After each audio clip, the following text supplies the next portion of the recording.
Recording कर दो। पहले एक आता है कि 14 चैप्टर स्टार्ट करेंगे, बट अपन क्या करते हैं 12 चैप्टर ले लेते हैं पहले।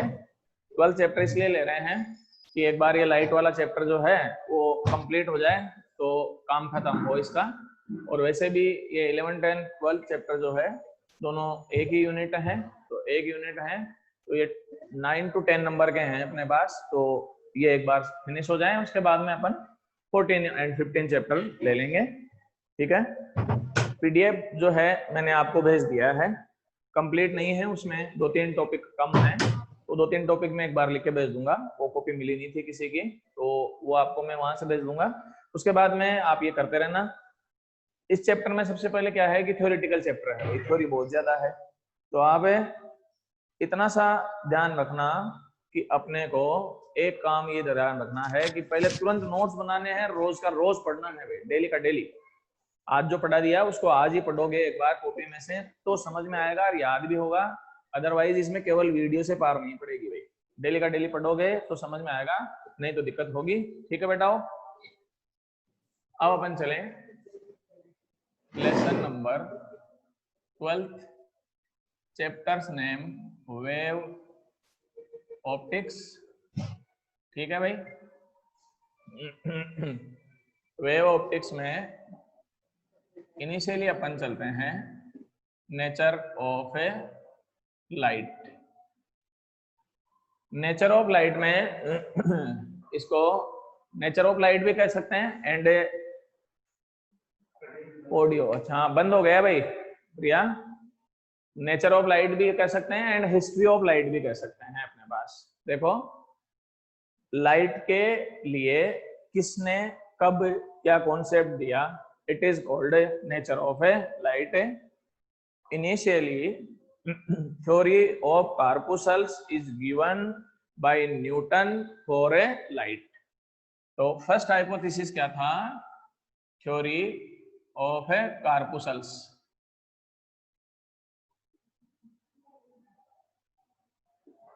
It is given by Newton. ठीक है ना, तो इनिशियली अपने पास थ्योरी ऑफ corpuscles जो थी वो लाइट के लिए अपने पास किसने दी थी, न्यूटन ने।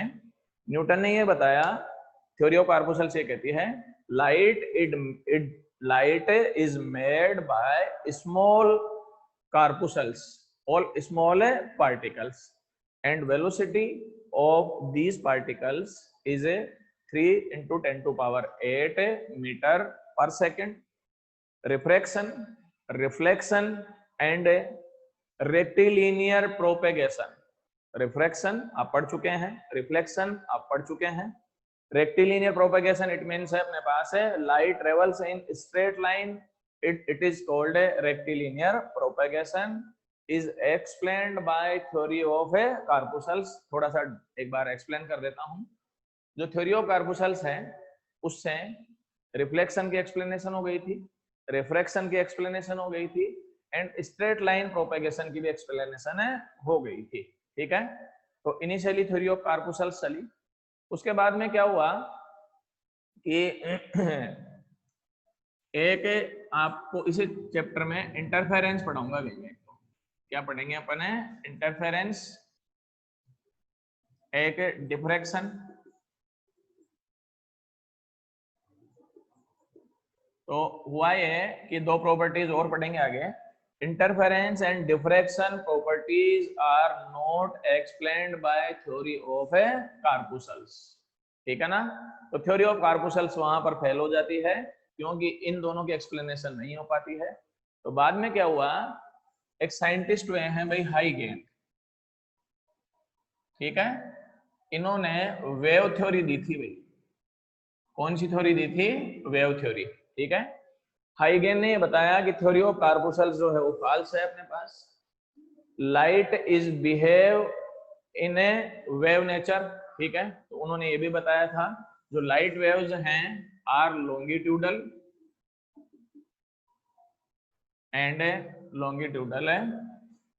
And mechanical. देखो भाई एक एडवाइस देता हूं, आपने 11th में वेव्स वाला चैप्टर जो है ना वो पढ़ा होगा, थोड़ा सा एक बार उसकी रीडिंग मार लेना क्योंकि वहां से इसमें कई चीजें यूज में आएगी। तो ताकि तुम लोगों को दिक्कत नहीं रहे। तो इनिशियली उन्होंने जो वेव दी थी, एक तो मैकेनिकल वेव दी थी, और कौन सी वेव बताई थी उन्होंने, लॉन्गिट्यूडल। मैकेनिकल वेव का मीनिंग है जिनके ट्रांसमिशन के लिए या जिसके ट्रांसमिशन के लिए मीडियम रिक्वायर्ड होता है, and mechanical wave can not be propagate in vacuum. तो इसका मतलब ये हो गया कि जिनके लिए एक मीडियम जरूरी है, it is called mechanical wave. Example बता देता हूँ, sound waves are mechanical waves, ठीक है ना। अब पूरा वेव चैप्टर तो अपन 11th का तो यहाँ एक्सप्लेन कर नहीं सकते, नहीं तो 12 का सिलेबस नहीं होगा, तो एक बार वहां से आपको देखना है। तो मैकेनिकल वेव मानी थी शुरू शुरू में, लेकिन बाद में सब ये चीजें खत्म हो गई अपने पास, ठीक है। बाद में ये पता चला, एक साइंटिस्ट और हुए हैं मैक्सवेल, एक हुए हैं फ्रेनल। इन्होंने ये बताया कि वेव्स जो हैं वो लाइट जो है तो वेव की नेचर में ही, but it is not longitudinal and mechanical. Light waves are transverse and electromagnetic.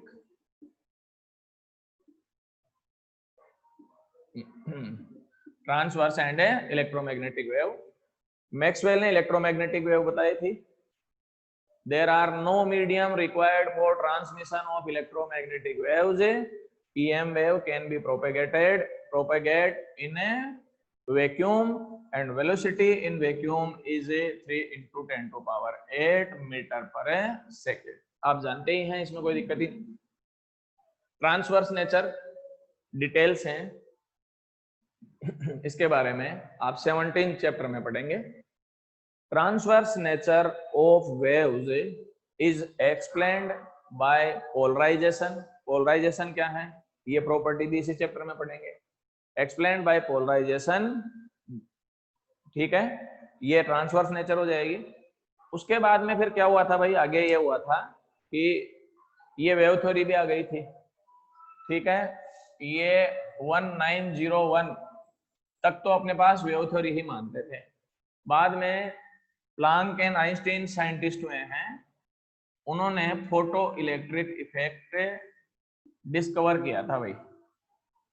उन्होंने ये देखा कि वेव नेचर इसमें काम नहीं कर रही है, तो उन्होंने ये कहा, बोले ये हाइगेन जो कहते थे फ्रेनेल, ये सब बेकार हैं, बोले वेव थ्योरी हो ही नहीं सकती। उन्होंने ये बताया था कि न्यूटन ही सही थे, थ्योरी ऑफ कार्पुसल्स ही सही थी, और उन्होंने ये भी बताया था कि पार्टिकल फॉर्म में होती है light, and particle of light is called a photon. ये लेटेस्ट थ्योरी हो गई बाद में। तो बाद में फिर अपने पास एक और प्रॉब्लम आई थी कि वेव से, वेव थ्योरी जो है उससे इंटरफेरेंस एंड डिफ्रैक्शन तो एक्सप्लेन हो जाते थे, बट वेव थ्योरी से अपने पास ये एक्सप्लेन नहीं हो पाते थे। तो एक प्रॉब्लम ये हुई, एक से दूसरे हो जाते हैं एक्सप्लेन और किसी से पूछो जाता है। तो बाद में तो ये मान लिया गया कि light have two nature, wave and a particle, according to wave theory, by wave theory, reflection, refraction, rectilinear propagation, interference, diffraction, polarization can be explained by particle theory. Photoelectric effect, Compton effect can be explained. फिर आजकल तो ये माना जाता है कि dual nature of light है, photon nature भी है, मतलब पार्टिकल नेचर भी है, एंड वेव नेचर भी है।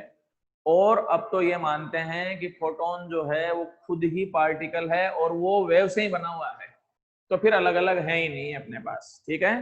तो ये समझने का तरीका है, ये थ्योरी है भाई, हिस्ट्री है, ज्यादा समझ में नहीं आती है तो कोई दिक्कत की बात नहीं है। इसमें से डायरेक्टली कोई क्वेश्चन नहीं आता है, एक एक लाइन के कोई क्वेश्चन बनते हैं, बाकी मैंने समझाने के हिसाब से बताया था। मेन टॉपिक जो है वो मैं अब स्टार्ट करूंगा भाई।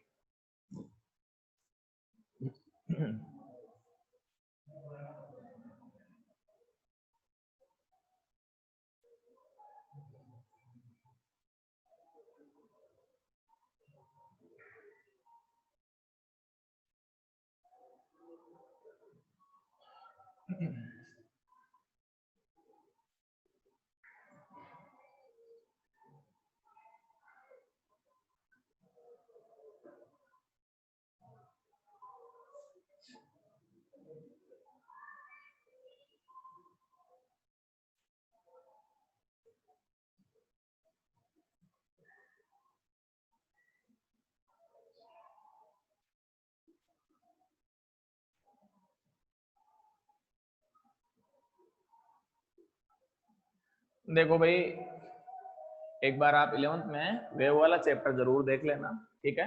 मैं थोड़ा सा रफली अपने पास इसका इंट्रोडक्शन दे देता हूँ, जो 11th का मैटर है थोड़ा सा रफली बताऊंगा, डीपली तो नहीं बता पाएंगे भाई, है ना।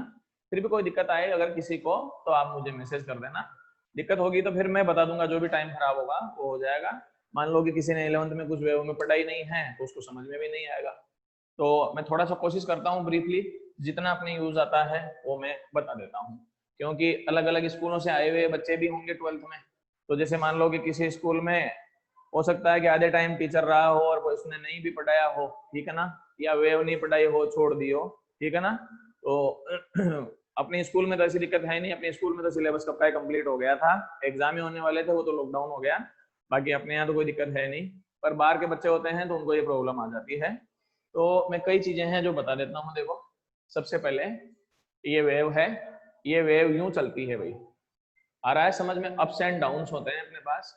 यहां से स्टार्ट है अपने पास वेव, और किस डायरेक्शन में चल रही है वेव, ऊपर और नीचे नहीं चल रही है, वेव प्रोपेगेशन इस डायरेक्शन में है भाई, ये वेव प्रोपेगेशन है अपने पास। समझ में आया कैसे वेव प्रोपेगेशन इस डायरेक्शन में है। तुम बोलोगे तो ऊपर और नीचे जा रही है, तो मेथड बता देता हूँ।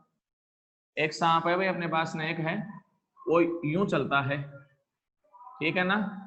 तो अब ये तुम बताओ कि कोई पूछे, कोई छोटा बच्चा ही पूछ ले कि बोले सांप किधर जा रहा है, तो तुम इसको ये बोलोगे कि ऊपर और नीचे जा रहा है, तुम बोलोगे बोले इधर जा रहा है अपने पास, क्योंकि फाइनली सांप जो है यूं चलेगा टेढ़ा मेढ़ा, लेकिन उसका मूवमेंट जो है वो एक्स डायरेक्शन में हुआ कि नहीं हुआ।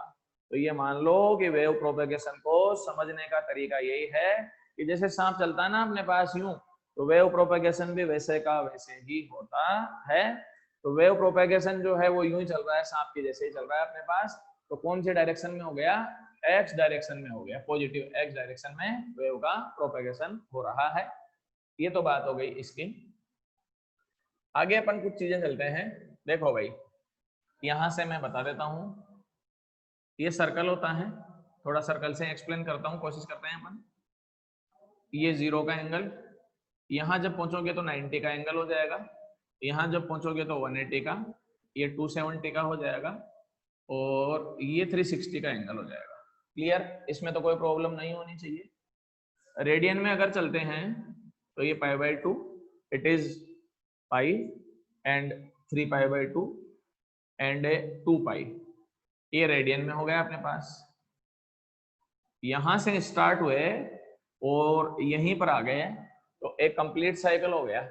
कंप्लीट साइकिल में अगर आप देखोगे तो एंगल कितना ट्रेवल किया इसने, 2π रेडियन का एंगल ट्रेवल कर लिया। क्लियर।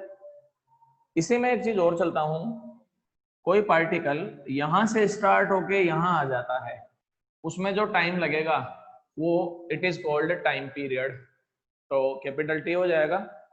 टाइम पीरियड के बेस पे चलोगे तो यहाँ पर t/2 हो जाएगा, यहाँ पर टाइम पीरियड लोगे तो t/4 हो जाएगा, और यहाँ पर टाइम पीरियड हो जाएगा 3t/4।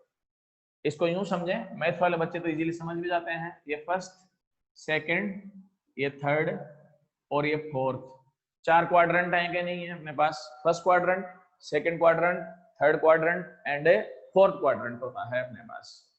अब एक चीज और बता देता हूं मैं, जनरली वेव का इक्वेशन ये लिखते हैं भाई, y is equal to a sin omega t। Here y displacement है, ये displacement at t time, at time t। अब डिस्प्लेसमेंट कैसे है वो मैं फिर बता देता हूँ। देखो भाई, जैसे यहां से 0 टाइम था, यहां पर अपने पास ये टाइम t हो गया, तो यहां पर डिस्प्लेसमेंट कितना है, ये जो लेंथ है ये हाइट है, it is called a displacement of a wave. आ गया समझ में डिस्प्लेसमेंट का मीनिंग। तो ये t टाइम पर कितनी हाइट पर पार्टिकल था, it is called a displacement of a wave. कोई डाउट है तो अभी बोल देना भाई, बाद में तुम दिक्कत में आते रहोगे, इसलिए मैं इनिशियली थोड़ा सा क्लियर करा रहा हूँ। ये तो हो गई डिस्प्लेसमेंट t टाइम पर हो गया। ओमेगा जो है एंगुलर फ्रीक्वेंसी भी बोल सकते हैं, एंगुलर वेलोसिटी भी बोल सकते हैं, तो ओमेगा हो गया एंगुलर फ्रीक्वेंसी, रिलेशन आप जानते ही हैं, omega is equal to 2π/t होगा, omega is equal to 2πn भी होता है, n फ्रीक्वेंसी है और t टाइम पीरियड है, ये फ्रीक्वेंसी है। Time period, time taken in one cycle by wave, it is called a time period. What is definition of frequency? Cycle पर second, और अपन ये कह सकते हैं cycles completed by a wave in 1 second, it is called A frequency of a wave. Suppose that 30 cycle complete करती है तो उसको अपने पास 30 की फ्रीक्वेंसी हो जाएगी। साइकिल किसको बोलते हैं वो भी मैं बता देता हूँ। सर्कल में तो ये साइकिल है भाई, पूरा का पूरा ये कंप्लीट साइकिल है, ठीक है, ये साइकिल की बात है। वेव में यहां से यहां पर इट इज कंप्लीट साइकिल, ये कंप्लीट साइकिल होगा तो एंगल हो गया 2π, देख लो बोले कंप्लीट साइकिल यहां से यहां तक का, जितना पॉजिटिव में उतना ही नेगेटिव में हो गया कंप्लीट साइकिल। टाइम पीरियड के बेस पे देखोगे तो t आ जाएगा, यहां पर अपने पास अगर देखोगे तो एंगल पाई आ जाएगा, ये t/2 हो जाएगा, यहां से कितना होगा π/2 हो जाएगा, और बेटाओ ये हो जाएगा 3π/2। ये बात हो गई इसकी। एंगल समझ में आ गया। अब वेव में देखो 0, π/2, पाई, 3π/2 एंड 2π। टाइम पीरियड में यहाँ पर t/4 हो जाएगा, ये t/2 हो जाएगा, ये 3t/4 हो जाएगा, और यहाँ पर कंप्लीट टाइम हो गया t। सर्कल से भी समझ सकते हैं, यहाँ से भी समझ सकते हैं। अब एक चीज और देखो एक बार, यह है एम्पलीट्यूड। क्या है? Amplitude. What is definition of amplitude? Maximum value of displacement is called amplitude. Maximum value of displacement is called amplitude. So that ये एम्पलीट्यूड है भाई, ये ए यहां से यहां तक, ये भी एम्पलीट्यूड ही है, ये पॉजिटिव डायरेक्शन में है, it is in A negative direction. Wave में ऐसा नहीं बोलोगे नेगेटिव एम्पलीट्यूड, वेव में यूं बोलना पड़ता है it is in positive direction, it is in A negative direction. ठीक है, हाइट जो होगी मैक्सिमम वो एम्पलीट्यूड हो जाएगा अपने पास। क्लियर? ये तो बात हो गई यहां तक की। आगे और मैं बताता हूं, एक अभी चल रहे हैं अपन। ये जो पीक पॉइंट है, मैक्सिमम पॉइंट है, maximum point in a positive direction. हाँ भाई, peak point in a positive direction is called crest, it is a crest. तो highest point in positive direction is called a crest, and highest point in negative direction is called trough। ठीक है, इसको यूं मान लो कि ये peak है तो अपन ये मान सकते हैं माउंटेन का पीक हो गया, और ये अपने पास डेप्थ में हो गया तो ये अपने पास समुद्र या सी में ले लेते हैं अपने पास। ये इसको समझने का तरीका है। ठीक है, 1 सेकंड चलते हैं भाई, थोड़ा सा वीडियो डिस्टर्ब हो रहा था। आगे चलें, देखो ये क्रेस्ट, ट्रो, फिर ये क्रेस्ट आएगा, फिर ये ट्रो आएगा। ये तो बात हो गई यहां तक की। क्लियर है? अब एक चीज और बता देता हूं मैं आपको, wavelength. Wavelength it is denoted bye lambda. आप 9th 10th में भी स्टडी कर चुके हैं, 11th में भी स्टडी कर चुके हैं। ये लैम्बडा हो गया अपने पास। What is definition of wavelength? तो डेफिनेशन ये है, distance between two successive crest और ट्रो इज कॉल्ड वेवलेंथ। देखो first and second crest, distance इनके बिटवीन का ये लैम्बडा, फिर इनके बिटवीन का डिस्टेंस ट्रो के बिटवीन का ये भी लैम्बडा। तो देखो भाई, यहां से यहां तक जो डिस्टेंस होगा किसके इक्वल हो जाएगा? लैम्बडा के इक्वल हो जाएगा। अब देखो एक बार, ये क्वार्टर 1/4 हो गया, फिर ये क्वार्टर, फिर ये क्वार्टर एंड फिर क्वार्टर हो गया। तो 1 2 3 4 4 क्वार्टर हो गए, तो 1 कंप्लीट साइकिल हो गया कि नहीं हो गया अपने पास, ठीक है। तो ये कंप्लीट साइकिल को अपने पास 4 क्वार्टर्स में ले सकते हैं, ये 4 क्वार्टर्स हैं। एक और बता देता हूं मैं, distance travelled by a wave in 1 time period, distance travelled by a wave in 1 time period is called wavelength. ये बेसिक डेफिनेशन ये भी है अपने पास, distance travelled by a wave in a 1 time period is called wavelength. तो अपन ये कह सकते हैं कि यहां से यहां तक की जो डिस्टेंस होगी वो किसके इक्वल हो जाएगी, एक बार बता दो भाई। ये फिर लैम्बडा के इक्वल हो गई बेटा। ये यहां से यहां तक का जो डिस्टेंस होगा वो किसके इक्वल हो जाएगा, अपने पास है लैम्बडा के इक्वल हो गया। यहां से यहां तक लैम्बडा हो जाएगा, ये कितना हो जाएगा, इट इज लैम्बडा बाई 2। ये तो हो गया यहां से यहां तक लैम्बडा, ये हो जाएगा लैम्बडा बाई 2। ये इतना सा लैम्बडा बाई 4 होगा, तो लैम्बडा बाई 4, फिर लैम्बडा बाई 4, फिर लैम्बडा बाई 4 एंड फिर lambda by 4, then total lambda हो गया कि नहीं हो गया अपने पास। तो ये जो हाफ डिस्टेंस होगा इट इज इक्वल टू, एक बार और लिख देता हूं भाई मैं, देखो भाई दिक्कत नहीं आनी चाहिए समझने में, ये 2 पाई, तो यहां से यहां तक लैम्बडा हो गया, फिर यहां से यहां तक ये लैम्बडा बाई 2 हो जाएगा। बाकी तो मेरे हिसाब से तो समझ में आ गया होगा, ये डिस्टेंस जो होगा वो लैम्बडा बाई 4 के इक्वल हो जाता है। अब एक बार जो है आप स्क्रीनशॉट ले लें, उसके बाद मैं फिर थोड़ा सा अभी वेव के बारे में ही पढ़ूंगा, ठीक है।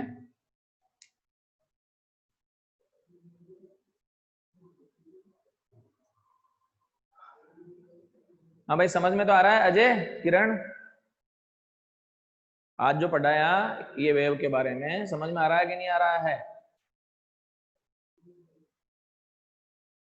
इसी का।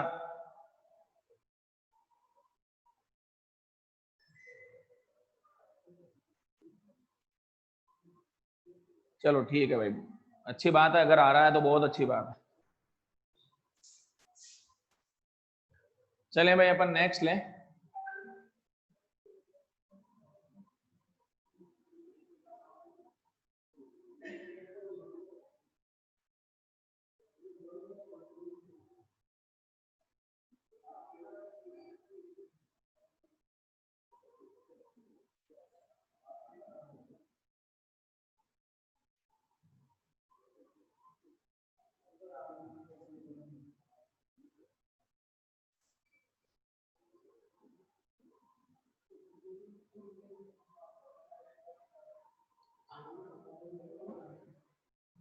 हाँ भाई, इसी में एक टॉपिक है phase angle. It is denoted by phi, it is also called epoch, EPOCHE, phase angle. Definition बता देता हूं मैं, angle of a wave, it is called a phase angle. देखो भाई फेज एंगल कैसे है अभी समझ में आ जाता है। लाइट वेव यहां से स्टार्ट है, ये 0 है, आप जानते ही हो, ये पाई, ये 2 पाई है, ठीक है। अब अपन चलते हैं, लाइट वेव 0 से स्टार्ट है और ये वाई डिस्प्लेसमेंट है, ये एम्पलीट्यूड है, देन फेज एंगल जो होगा इस केस में कितना हो जाएगा, 0, क्योंकि initially it is started from 0, phase angle 0। Equation आ जाएगा था y is equal to a sin omega t plus 0, और आप ये भी लिख सकते हैं y is equal to a sin omega t plus, बस ये खत्म, ये यहां से ये लिख सकते हो भाई, ठीक है बेटा। आगे एक और चलता हूं मैं, देखो फेज एंगल का एग्जांपल बता देता हूं मैं।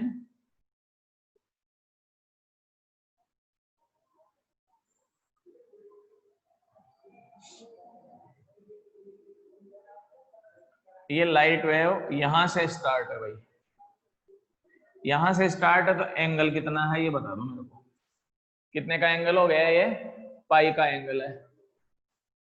सर ऑप्टिक और वेव ऑप्टिक्स में, रे ऑप्टिक्स में और वेव ऑप्टिक्स में हाँ डिफरेंस, हाँ भाई किरण बता देते हैं। रे ऑप्टिक्स जो है वो लोग 11 चैप्टर में पढ़ चुके हैं, उसमें लाइट को रे की फॉर्म में मानते हैं अपने पास की स्ट्रेट लाइन में ट्रेवल करती है। इसमें वेव की फॉर्म में मानते हैं।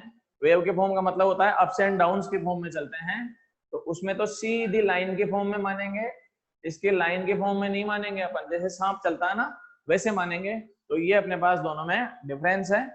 Any doubt? Is it clear? अब अपन चलें, देखो ये पाई से स्टार्ट है, ठीक है, पाई से स्टार्ट है तो फेज एंगल ये हो गया इसका पाई, ये फेज एंगल का मीनिंग है। इक्वेशन क्या लिखोगे? y is equal to a sine omega t plus pi होगा भाई इसमें अपने पास, ये इसको समझने का तरीका है। y is equal to a sine omega t plus pi because wave start from phase angle of a pi. Clear? आगे अपन चलें इसी में, ये तो बात हो गई इसकी।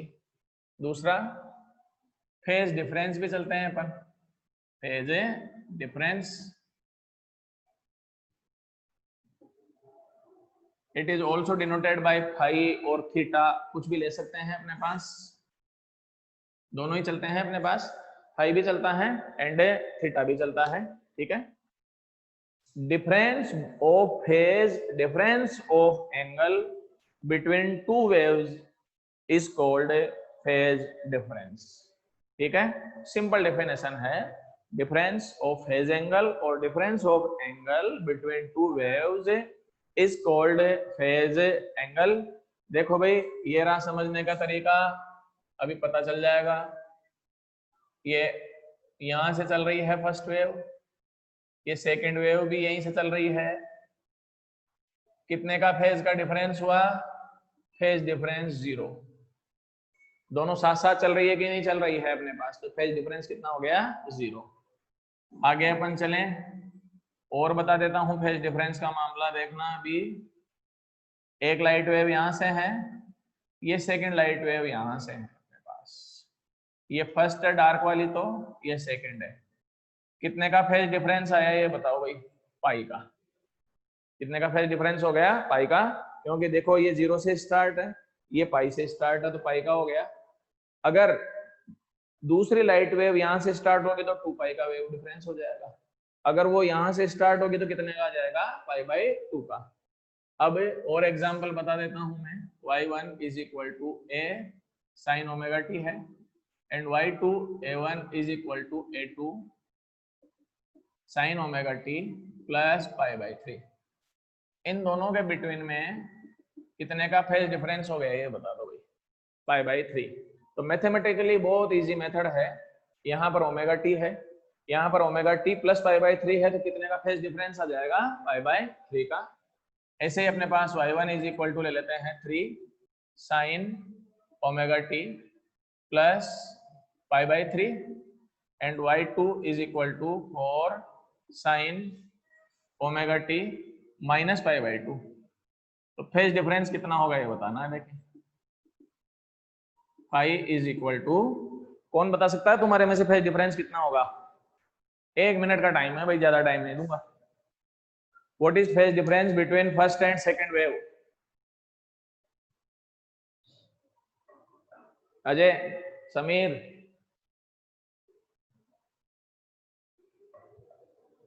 पाई का?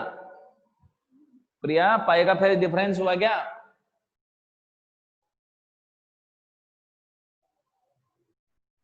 और कोई है क्या?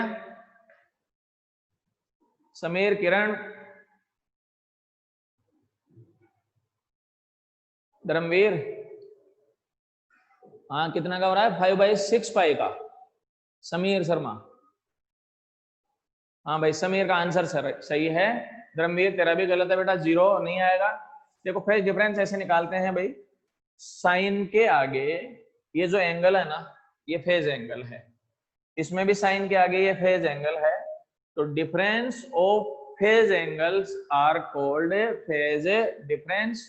तो तरीका बता देता हूं, साइन के बाद वाला जो टर्म है ना उसमें से ये सबट्रैक्ट कर दो भाई, तो देखो अपने पास फेज डिफरेंस कैसे निकालोगे, omega t plus pi by 3 minus omega t minus pi by 2। अब देखना एक बार, तो omega t plus pi by 3 minus omega t plus pi by 2, इससे ये कैंसिल आउट हो गया, आंसर आ गया 5 पाई बाई 6। एलसीएम लेके निकाल लेना, 150 का फेज डिफरेंस है भाई। सही आंसर जो है भाई समीर का था, बाकी के आंसर गलत है। तो फेज डिफरेंस निकालने का समझ में आ गया अपने पास कैसे होगा। देखें एक और बता दो, y1 is equal to a1 sine omega t and y2 is equal to a2 cos omega t. कितने का फेज डिफरेंस है इनके बिटवीन में, खटाक से बता दो मेरे को। कितने का फेज डिफरेंस होगा?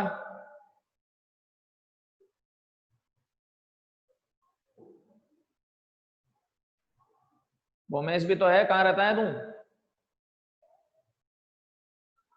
हाँ समीर ने बताया है केवल, और 0 महिपाल, धर्मवीर ने भी सही बताया है, समीर ने भी सही बताया है, विवेक गलत है भाई, महिपाल तेरा भी गलत है बेटा, अजय तेरा भी गलत है। जो 0 बता रहे हो ना तुम लोग, तो तुम लोग इसको ध्यान से नहीं देख रहे हो। ये साइन में है, ये किस में है बताओ? कोस में है। तो साइन और कोस को सेम थोड़े ही लोगे, ये साइन में तो ये भी साइन में होना चाहिए, तब जाके फेज डिफरेंस आएगा। तुम दोनों को सेम मान रहे हो इसलिए 0 लिख दिया तुमने। आंसर इसका आएगा पाई बाई 2। कितना आएगा आंसर इसका? पाई बाई 2। क्यों आएगा रीजन बता देता हूं। इस कोस को साइन में कन्वर्ट कर दो, तो a2 साइन 90 प्लस या 90 प्लस पाई बाई 2 लिख सकते हो क्या? ये बता दो, तुम तो लिख सकते हैं इसको। It can be written as a2 sin 90 plus pi by 2 because sin 90 plus theta is equal to cos of theta, so that difference between first and second wave is a pi by 2. Is it clear? Any doubt? एक बार screenshot ले लें, उसके बाद में path difference करा दूंगा अभी।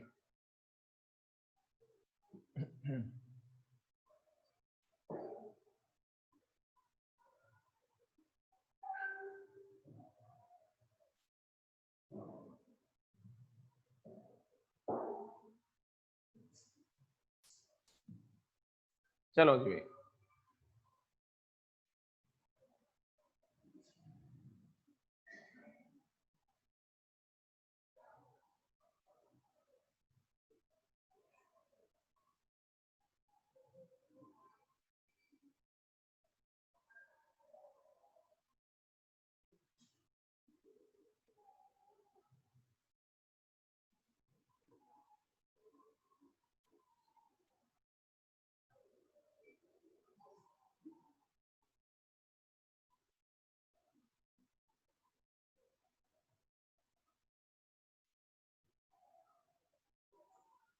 हाँ भाई पार्ट डिफरेंस नेक्स्ट है।